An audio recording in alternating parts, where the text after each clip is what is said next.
dirijo aos nobres colegas aqui presentes. Muito bom dia. Obrigado pela participação desde já. Professores, tivemos um encontro há aproximadamente 2 semanas e hoje daremos continuidade naquele mesmo nível de interações, espero, porque, de fato, essa turma se mostrou diferenciada em toda a condução do módulo.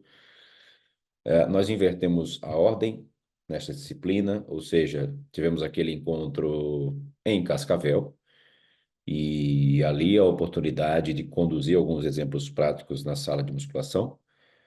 Porém, hoje eu também vou trazer alguns exemplos em forma de vídeos e peço licença, Ícaro, para compartilhar minha tela. Colocados. Obviamente, contextualizando com o que a literatura nos permite, acerca de conceitos, discussões dos métodos, técnicas avançadas aplicadas ao treinamento de força, ou aplicados ao treinamento de força. Treinamento resistido, uma denominação sugerida pelo Thomas Delorme. No entanto, prefiro a denominação treinamento de força, e aqui sugiro como apresentação técnicas e métodos avançados do treinamento de força. Professores, sempre reforçando, para quem não esteve presente em outros encontros, atinentes a esta disciplina, gosto sempre de reforçar os canais de comunicação, por meio dos quais nós podemos manter contato após o encontro de hoje. Para aqueles que assistirão ao módulo gravado, sintam-se também à vontade para enviar dúvidas, solicitar referências. Para tanto, utilizem tanto este e-mail, ttrindade@me.com, ou recorram ao meu perfil do Instagram, @tbtrindade. Os dois canais, ou por meio deles, é possível mantermos contato e, claro, dirimir eventuais dúvidas decorrentes da disciplina deste módulo. Professores, vamos dar continuidade ao nosso tema, ao nosso assunto, que diz respeito às técnicas, métodos avançados.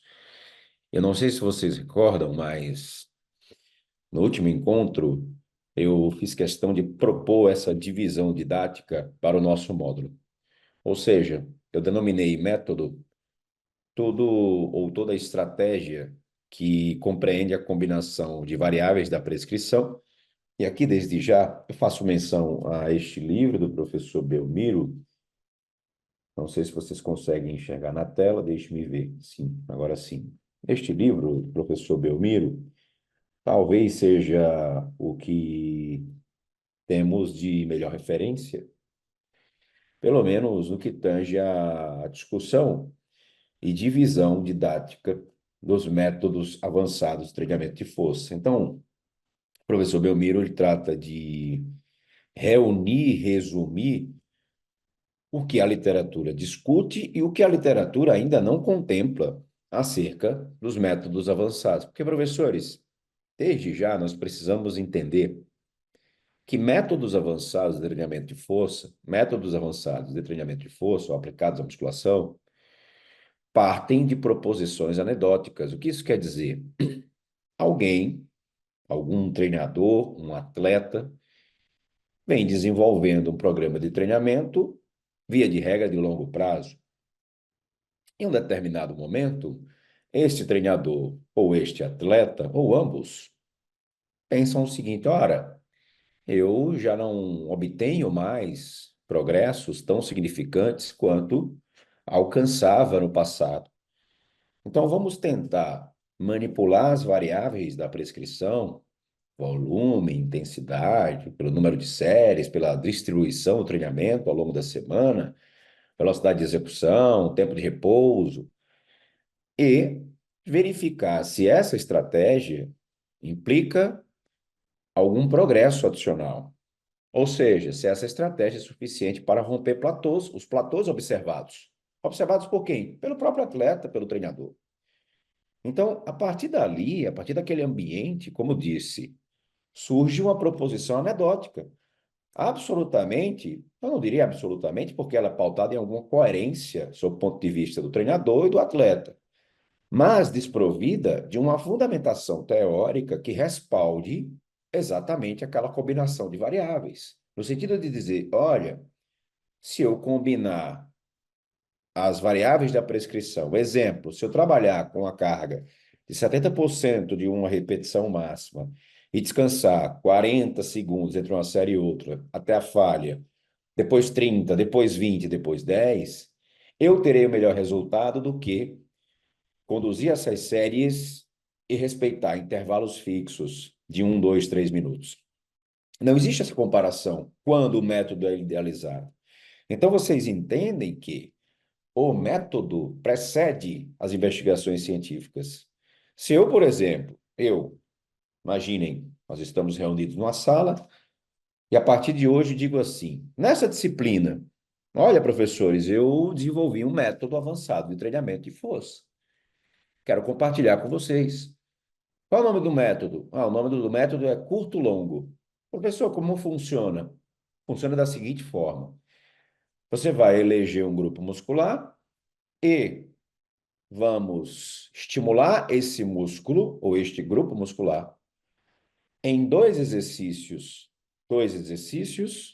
diferentes para o mesmo grupo muscular. No entanto, o primeiro exercício necessariamente estimulará este músculo em comprimento mais curto para o perfil da resistência, e o exercício subsequente, sem intervalo, realizado sem intervalo, estimulará o músculo em comprimento longo, priorizando a fase excêntrica. Criei um método? Sim.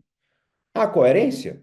Ora, sob a ótica da teoria, ou seja, se eu colecionar, se eu coletar aqui algumas informações com base na teoria, faz sentido. Eu estou estimulando um músculo em diversos comprimentos, algo que parece ser bom, porque a curva força-comprimento, ou a curva comprimento-tensão, sofrerá alterações ao longo do alongamento ativo de um músculo. Ou seja, imaginem, professores, eu preciso pensar que uma cadeira extensora realizada ou caracterizada pela extensão isolada do joelho, a partir de um quadril flexionado a aproximadamente 80 graus, a cadeira extensora implicará uma demanda incidente sobre as quatro cabeças do quadríceps, ok? Então eu vou partir ali com o joelho entre 90 e 100 graus de flexão até a extensão total. Mas essa cadeira extensora vai estimular as quatro cabeças do quadríceps em uma determinada amplitude que não é alcançada, ou a cadeira extensora não me permite alcançar a amplitude de movimento concernente à flexão de joelho, por, portanto, ao alongamento das quatro cabeças do quadríceps, que eu posso obter numa flexão nórdica reversa. Então, eu trabalharia quadríceps em duas condições diferentes de comprimento e, claro, dois perfis diferentes de resistência, que é o perfil de resistência, relação de torque externo em comparação com o respectivo comprimento do músculo. Variei o perfil da resistência, variei o comprimento de estímulo, opa, criei um método, método curto-longo. A partir de hoje vocês vão sair dessa aula, olha, tem um novo método aí, sendo proposto, o método curto-longo, e alguém vai questionar. Ora, qual é a fundamentação teórica desse método? A fundamentação teórica é estimular em uma mesma série, em uma mesma sequência de repetições, um músculo em dois comprimentos ou em comprimentos diferentes, sendo o primeiro exercício voltado para o estímulo muscular em comprimento mais curto e o exercício subsequente um estímulo para o mesmo músculo em comprimento mais longo. Criei um método. Outro exemplo, extensão de cotovelo polia alta, seguido imediatamente de tríceps francês, priorizando ou valorizando a fase excêntrica. Este exemplo, obviamente, eu trago não com o intuito e a ousadia de propor um novo método, mas é apenas para vocês entenderem como surgem estas proposições, como surgem esses conceitos. Que conceitos? Os métodos avançados de treinamento de força.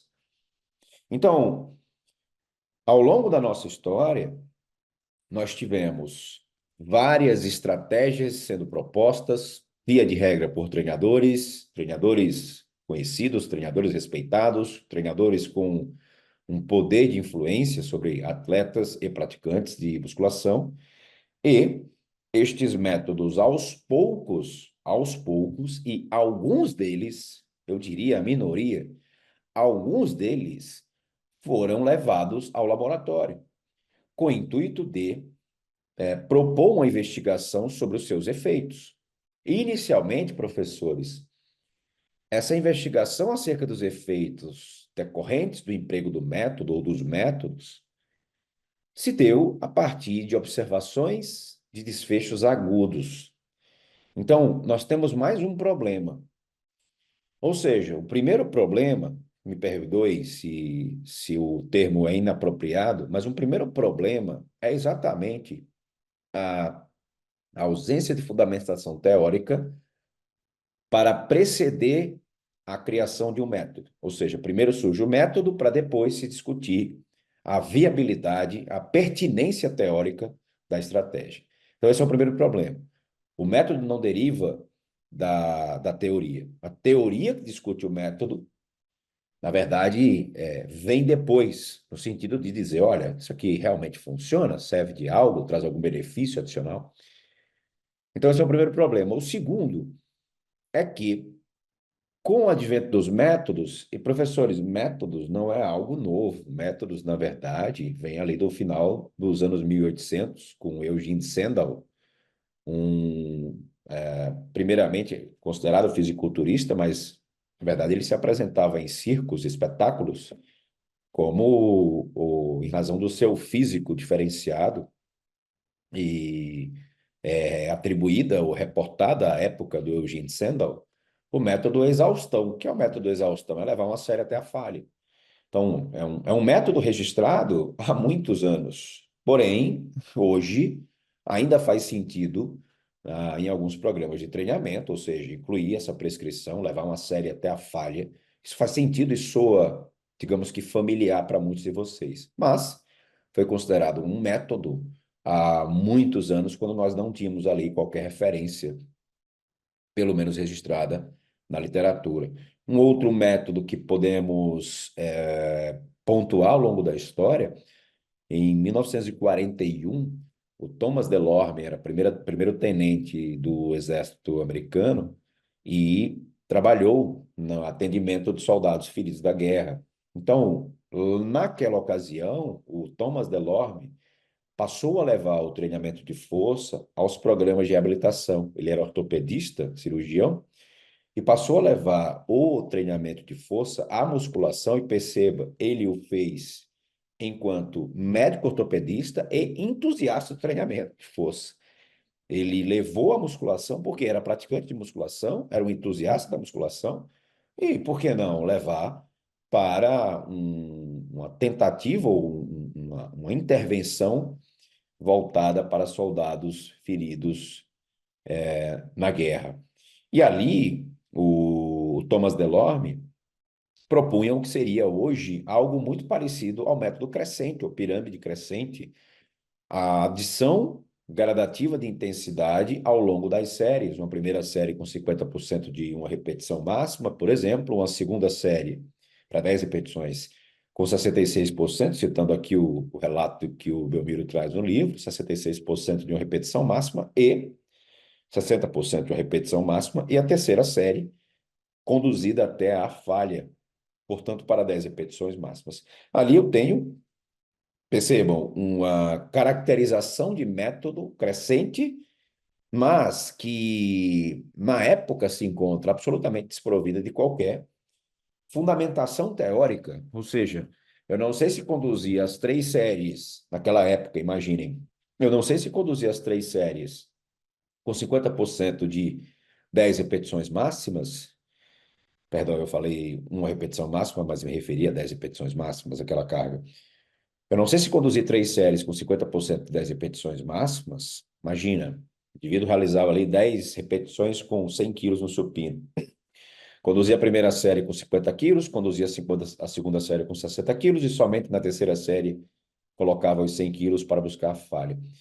Mas eu não sei se, naquela época, 1941, mais precisamente, não sei se conduzir as três séries com 50% de 10 repetições máximas era o suficiente para obter as mesmas adaptações. Assim como também, não sei se conduzir as três séries para 10 repetições máximas, ou seja, as três, ou nas três buscando falha, não sei se traria algum benefício adicional. Olha, ó, as incertezas que permeiam os métodos desde a sua origem. Mas, professores, quando o treinador, e vocês que trabalham com atletas, ou são atletas, ou pretendem um dia atender um atleta, para o treinador, pouco importa o que a literatura está dizendo acerca daquela estratégia que ele propõe ao atleta. O que importa para ele é o resultado que será enxergado no próprio praticante. Então,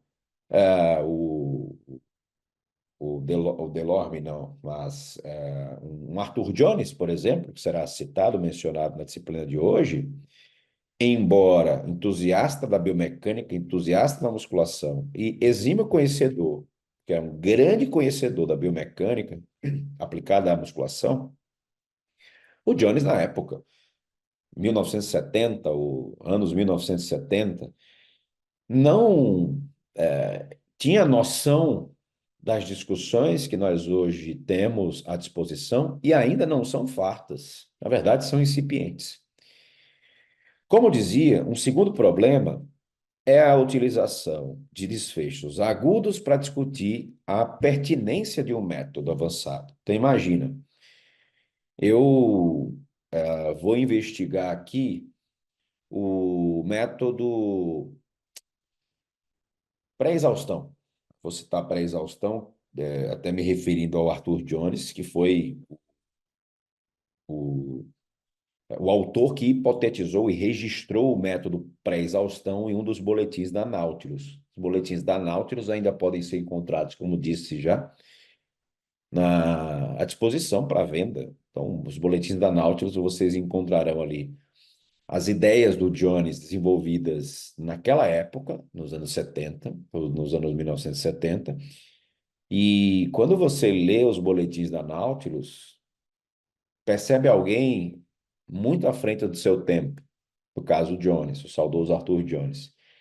Era um entusiasta da musculação que tinha visões para o futuro muito, digamos que, como disse, à frente do seu tempo. Só para vocês terem uma ideia, o Jones foi responsável pela criação de diversos equipamentos, e equipamentos que até hoje nós utilizamos, ainda utilizamos nas salas de musculação. Depois eu posso mostrar uns exemplos para vocês. Mas o Jones vem hipotetizar o método pré-exaustão. Depois que ele hipotetiza o método pré-exaustão, você encontra no boletim da Nautilus uma série de ideias. E naquele momento o autor vai dizer: olha, parece que se você utilizar um exercício isolado, com menor intensidade comparada com aquela comumente empregada, e buscar falha pisando um músculo-alvo, e na sequência, ou seja, imediatamente depois, envolver esse músculo-alvo em um exercício multiarticular, essa providência tende a trazer benefícios adicionais para aquele músculo-alvo. Exemplo do quadríceps. Exaurindo a cadeira extensora, não é o caso desse vídeo que já já eu vou soltar. Cadeira extensora, exercício isolado, seguido de um multiarticular, em que o quadríceps será também demandado para buscar duas falhas sucessivas, sendo uma no exercício isolado e a segunda no exercício multiarticular, e levar aquele músculo a uma condição extenuante extrema possível. Em 2003, veio o primeiro estudo que investigou o método pré-exaustão, ou efeitos do método pré-exaustão. Vou falar até aqui por enquanto. Esse trabalho é subscrito pelo Augustsson e colaboradores. Augustsson e colaboradores. E o que os autores fizeram? Ora, exatamente o que um dos exemplos citados pelo Jones lá no boletim da Nautilus. Eles reuniram cadeira extensora, seguida de leg press. cadeira extensora seguida de leg press 45. E aí, os autores utilizaram a eletromiografia de superfície para verificar, aspas, a ativação de quadríceps no leg press 45, sendo este executado após a pré-exaustão, a cadeira extensora, e sendo este executado sem a pré-exaustão. Tudo bem? Aquele foi o primeiro trabalho que investigou o método. Qual foi a conclusão dos autores? Olha, o método pré-exaustão, quando empregado, implicou redução na ativação de quadríceps quando o indivíduo foi levado ao leg press. Ou seja, neste leg press realizado sem a pré-exaustão, eu obtive maior ativação de quadríceps. Logo, percebam como a história é contada.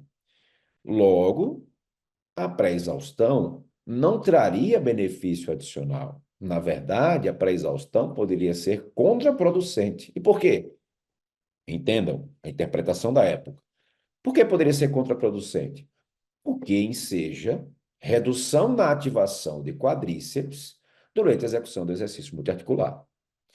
Imaginem-se agora nessa transição entre a hipótese criada pelo Jones e o primeiro estudo, ouça-se, evidência científica. Então, nós estamos aqui agora em 2003. E imaginem que em 2003 nós temos a mesma disponibilidade de disseminação da informação, ou seja, as redes sociais permitem essa informação rápida. Hoje, sem o estudo, ou antes mesmo do estudo ser publicado, já está sendo discutido no Instagram. Então, imaginem que hoje eu tenho essa bomba. Olha, bomba, esse método que vocês estão falando aí, ou sobre o qual vocês estão comentando, na verdade é um tiro no pé. Na verdade, ele não funciona. Na verdade, ele será contraproducente para os resultados. Vocês concordam que essa seria a informação? Essa seria a informação própria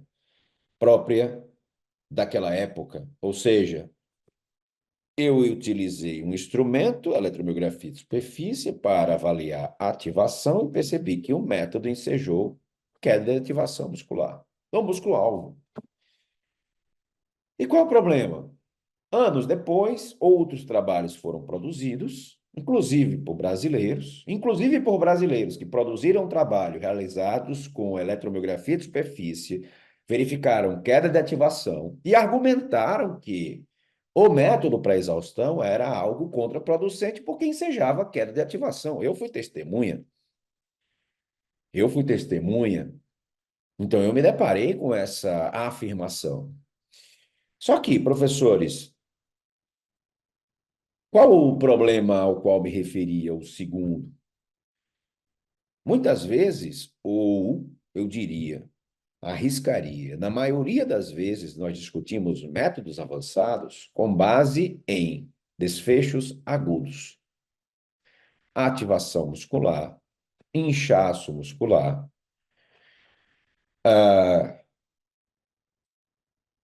vamos imaginar, desempenho obtido após a aplicação do método. Ou seja, nós tentamos simplificar a investigação ou as investigações, obviamente com base nos instrumentos que estavam à nossa disposição. E nós tentamos usar esses dados agudos, estes desfechos agudos, para especular respostas crônicas. Eis aqui um grande erro por nós cometido. Um grande erro por nós cometido. Ou seja, atentem para o que eu vou falar. Toda a história que foi contada sobre métodos baseada em estudos que utilizaram desfechos agudos ou avaliaram desfechos agudos, alguns dos quais citados, depois eu vou lembrar de outros, claro. Mas toda a história que foi contada baseada em desfechos agudos deve ser vista hoje com bastante cautela para falar sobre métodos. Eu vou ser mais direto. Eu não utilizaria, talvez, qualquer desses estudos baseados em análises agudas para afirmar que o método é ou não eficaz, o método é ou não efetivo para um determinado resultado crônico. Mas, na verdade, nós não conseguimos vincular uma variável que pode ser observada após uma sessão, por exemplo, a um desfecho, a um resultado crônico. E aqui, obviamente, eu estou me referindo, em especial, à hipertrofia muscular. Então, nessa disciplina, todo esse discurso para dizer, eu vos desencorajo a utilizar alguma resposta aguda, ativação muscular, inchaço muscular. Ah, mas professor, existe um estudo do Hirono que verificou correlação moderada entre o pump muscular e a hipertrofia ao final do programa de treinamento. Professores, uma correlação moderada, não direta. Tudo bem? Eu posso dizer isso com muita tranquilidade, porque sou autor de trabalhos que utilizam essa resposta aguda, ou seja, o inchaço muscular, o aumento agudo de espessura muscular, como uma das variáveis apresentadas nos resultados. No entanto, eu me sinto na responsabilidade de dizer, não utilizem aquele resultado para dizer, olha, portanto, hipertrofia mais. Tem um exemplo, inclusive, eu estava ministrando uma palestra e viria na sequência de um colega que apresentou um trabalho nosso. E o que era o trabalho? Lá em 2020, nós conduzimos um experimento que foi organizado da seguinte forma. Uma amostra composta por indivíduos treinados realizava agachamento para carga equivalente a 10 repetições máximas. E ali nós buscávamos a falha muscular no agachamento, algo que é bem complexo de conduzir no laboratório. Em uma sessão, eles realizaram as séries de agachamento com o repouso, ou respeitando o intervalo de repouso, sem qualquer atividade incluída. Na outra condição, nós realizamos um alongamento, aspas, de posteriores de coxa. Tudo bem? Aquele alongamento bem, talvez o mais convencional, joelhos estendidos, e nós aplicávamos uma carga, acentuando a flexão de quadril. Essa carga, essa intensidade, era modulada por uma escala de intensidade e variava de 0 a 10, e nós buscávamos ali uma intensidade equivalente pelo menos a 7 na escala de 0 a 10, ou seja, 7 acima era mantido o alongamento de 40 segundos. Legal. O que nós observamos? Ora, primeiro ponto, não houve queda de desempenho na execução das séries de agachamento. Não houve queda de desempenho, ou seja, alongando ou não alongando, a resposta, o resultado, o desempenho obtido no agachamento foi o mesmo. Mas nós avaliamos espessura aguda, o aumento agudo de espessura de quadríceps e de bíceps femoral cabeça longa. Por quê? A cabeça longa do bíceps femoral foi alongada naquele intervalo e nós queríamos saber se o alongamento implicou alguma alteração no aumento de espessura de cabeça longa. Professores, todos entendem o que seja aumento de espessura? Por favor, se eu mencionar algum termo e este termo não estiver sob seu domínio, pode interagir pelo chat que está aqui ao meu lado e eu faço questão de explicar, tudo bem? Então, espessura muscular. Está ok para todos? Fiquem à vontade. Mesmo que eu estiver falando, fique à vontade para pedir a explicação a qualquer tempo. Ok? Então, houve um aumento agudo de espessura muscular da cabeça longa do bíceps femoral, somente na condição alongamento antes das séries de agachamento.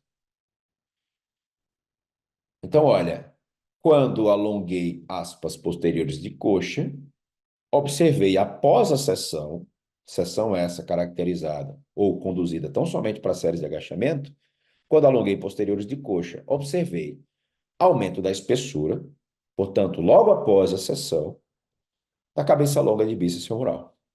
Então, esse era a proposta do estudo. Esse trabalho foi publicado na Frontiers in Physiology. Eu me deparei com a apresentação e o colega, com todo respeito, por favor, eu não quero expor quem quer que seja, mas o colega dizia, olha, o alongamento pode resultar em hipertrofia.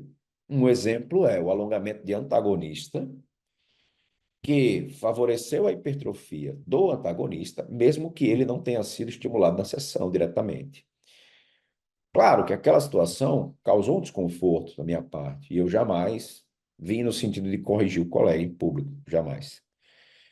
No entanto, esse exemplo serve para chamar a atenção de vocês, futuros especialistas, chamar a atenção de vocês, alguns aqui já especialistas, chamar a atenção de vocês para o cuidado que nós devemos ter na interpretação de alguns resultados. Então, eu não utilizaria eletromiografia de superfície para especular hipertrofia muscular. Já foi dito isso nas outras aulas, mas eu reforço, porque alguém pode estar ouvindo pela primeira vez. Eu não utilizaria eletromiografia para especular hipertrofia muscular. Vou mais além.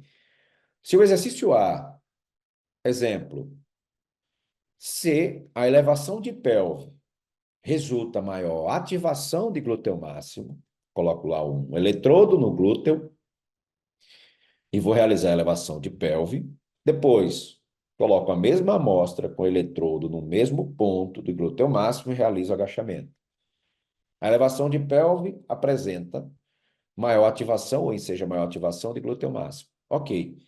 Eu não posso afirmar, com base nesses dados, que a elevação de pelve é superior ao agachamento para a hipertrofia do músculo glúteo máximo.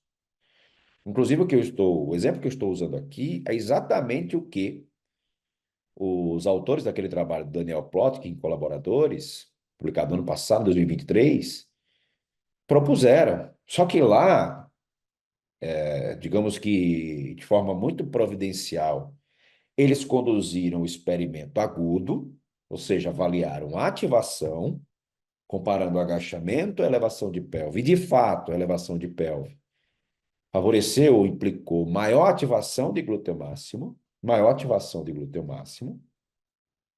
e o agachamento, menor ativação de glúteo máximo. Então, esse foi a primeira fase do experimento conduzido pelo Daniel Plotkin e colaboradores. No entanto, o que acontece? Quando avaliaram a hipertrofia muscular, naquele trabalho, os autores não verificaram diferença para a ativação, para a hipertrofia do músculo glúteo máximo, em resposta ao agachamento, em resposta à elevação de pelve. Não houve diferença entre os dois exercícios. Então, perceba que aquele experimento é muito interessante, porque ele nos traz o retrato, ou seja, ele nos revela a incoerência de utilizarmos ou ao utilizarmos a eletromiografia de superfície para nortear seleção e variações de exercícios, ou mesmo para nortear a interpretação acerca de estratégias como métodos avançados de treinamento de força. Para resumir, eu não utilizaria nenhum desfecho agudo para especular uma resposta crônica. Resumidamente, é o que quis dizer com essa explicação. Quando eu vou falar sobre métodos avançados ou técnicas, obviamente preciso partir de um objetivo. Isso parece óbvio, mas não é tanto. Porque hoje nós encontramos o emprego indiscriminado de métodos em salas de musculação. O emprego indiscriminado de métodos nas salas de musculação. Muitas vezes eu sou abordado com a seguinte pergunta: professor, qual é o melhor método? Na minha caixa de perguntas, por exemplo, lançada ontem, há uma dúvida nesse sentido. Professor, drop set ou rest pause? Qual dos dois seria melhor? Na verdade, a rigor, eu não teria condições de afirmar que um é superior ao outro e vou além. Inclusive, nós temos um trabalho que foi conduzido e utilizou as duas estratégias, o rest pause e drop set. Mas eu não afirmaria que um é superior ao outro, professores. Por quê? Porque são métodos diferentes, com características diferentes, que podem ser incluídos ao longo de um programa de treinamento. Em um determinado período, você pode ter uma resposta interessante, incluindo o rest pause no seu programa de treinamento. Um rest pause, por exemplo, numa cadeira extensora. Vou citar o exemplo porque está na imagem. Poderia ser uma cadeira extensora. Em outro momento da preparação, eu posso aplicar um drop set. E esse drop set surtir efeitos positivos. Mas ambos são tão somente combinações de variáveis. Ou em um deles, quando chego à falha, incluo uma breve pausa e dou continuidade às repetições com aquela mesma carga.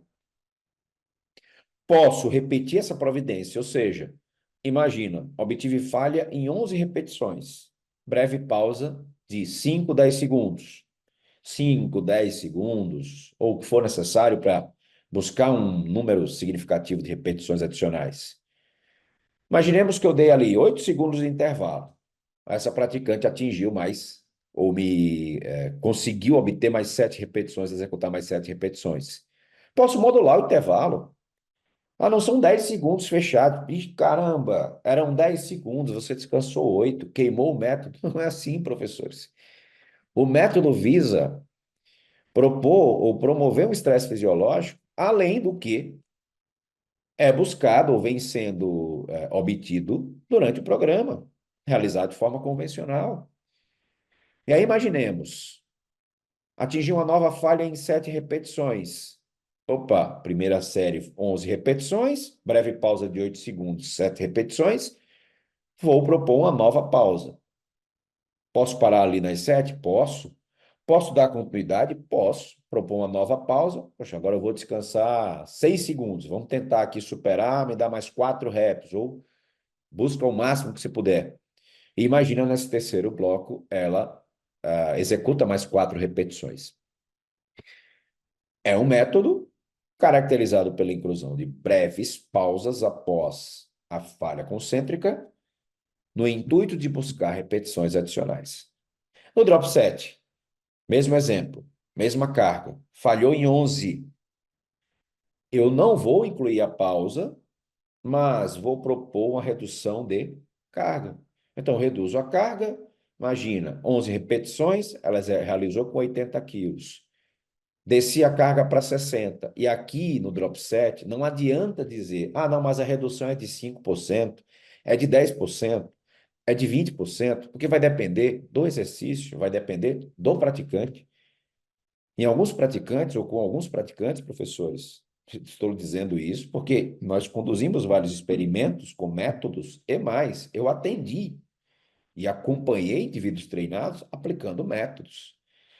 Não adianta, digamos que, estabelecer regras para cumprimento de método, porque você pode se frustrar quando estiver tentando aplicar ou replicar um método avançado, principalmente quando injeçamos variáveis. Então, imagina o drop set. Ah, não, a redução de carga é de 5%. Aí você está no leg press, executa um leg press com 300 quilos. Redução de 5%, você reduz 15%. Aí vamos lá, o indivíduo está na primeira série, realiza, voltando ao exemplo, 11 repetições. Você reduz 5%, que corresponde daquela carga a 15 quilos. Dá continuidade, ele vai executar 3. Ora, eu prefiro reduzir mais em termos percentuais para ganhar repetições adicionais, além daquelas 3. Para um praticante, a redução de 20% será conveniente para que ele execute mais repetições. Para outros, uma redução de 10% será suficiente para que ele adicione um número razoável de repetições. Então, essa modulação, esse gerenciamento vai ser conduzido pelo treinador e não baseado em um conceito fechado, de que a redução tem que ser de 5, 10, 20%. E detalhe, muitas vezes a redução de 10% no leg press ou de 20% no leg press, que naquele exemplo corresponderia ali a 60 quilos, ou seja, o indivíduo falhou na primeira com 300, vai para a segunda com 240, ela não será necessária nas mesmas proporções para uma cadeira extensora. Então percebam que eu trouxe aqui dois exemplos de métodos e não seria sequer útil discutir a superioridade de um sobre o outro. Por quê? Porque eu não tenho parâmetros na literatura para dizer que um é superior ao outro. Ah, professor, você acabou de falar que teve um trabalho, utilizou o drop set rest pause. Sim, professores, tem sim. Mas, mesmo ou diante dessa discussão, eu não tenho elementos suficientes para advogar a favor da superioridade de um método. Por quê? Porque métodos são alternativas de treinamento que, uma vez distribuídas ao longo de um programa, podem trazer benefícios adicionais. E por quê? Porque você, ao repetir um estímulo, ao repetir uma combinação de variáveis, tende a se aproximar de uma adaptação, digamos que menos evidente, ou de adaptações menos evidentes. E, obviamente, o que nós buscamos, pelo princípio da sobrecarga, pelo princípio da variabilidade, é sempre criar ambientes estressantes com o intuito de romper eventuais platôs de adaptação. Essa é a lógica do emprego dos métodos. E aí, quando eu falo sobre objetivo, o primeiro deles, o primeiro desfecho que trago para a discussão é a força muscular.